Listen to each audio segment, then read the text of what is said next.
as far back as I can remember, I always wanted to be a gangster. Maybe being a gangster was better than being president of the United States. Even before I fast wanted into the cab stand for an after-school job, I knew I wanted to be a part of it. It was there that I knew that I belonged.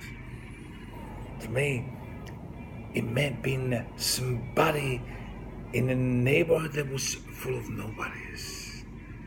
They weren't like anybody else. I mean, they did whatever they wanted. They double parked in front of a hydrant, and nobody ever gave them a ticket. In the summer, when they played cards all night, nobody ever called the cops. The boss was for Paulie, and Paulie might have moved slow, but it was only because Paulie didn't have to move for anybody. Hundreds of guys depended on Paulie, and he got a piece of everything they made. It was a tribute, just like in the old country, except they were doing it here in America.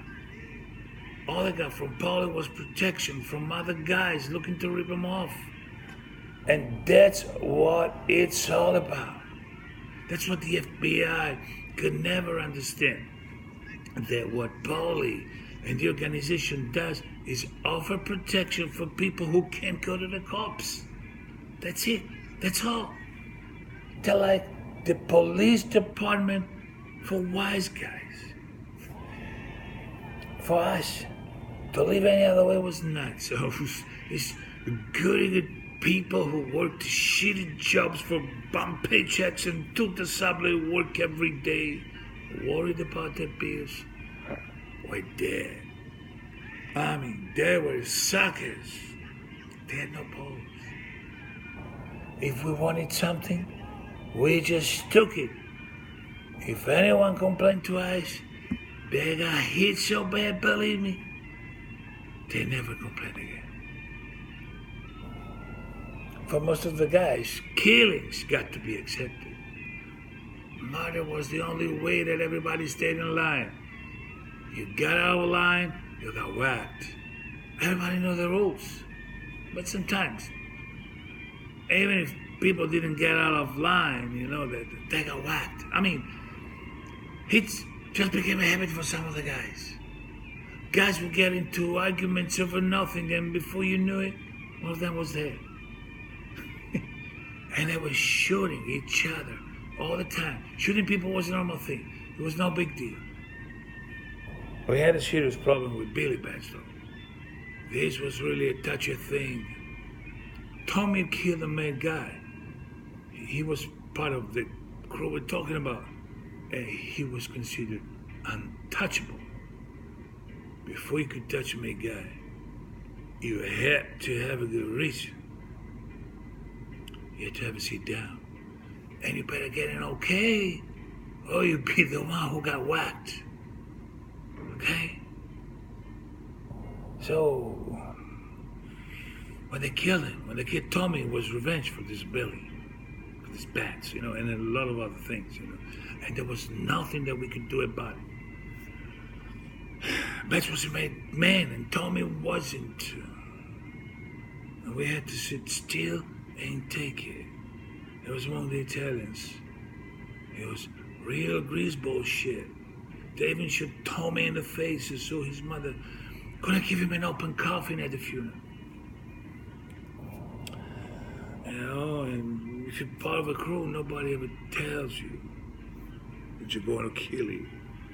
It doesn't happen that way. I mean, there weren't any arguments or curses like in a movie. So your murderers comes with smiles. They come as your friends, the people who have cared for you all your life, and they always seem to come at the time when you are at your weakest and most in need of their help. We always call each other Goodfellas. Like you said to somebody, you don't like this guy. He's all right, he's a good fella, he's one of us, you understand? We're good fellas, wise guys. Jimmy and I could never be made because we had Irish blood. It didn't even matter that my mom was Sicilian. To become a member of a crew, you got to be 100% Italian, so they can trace all your relatives back to their old country. It's the highest honor they can give you. It means you belong to a family and a crew. It means that nobody can fuck around with you. It also means you could fuck around with anybody just as long as they aren't also a member. It's like a license to steal. It's a license to do anything.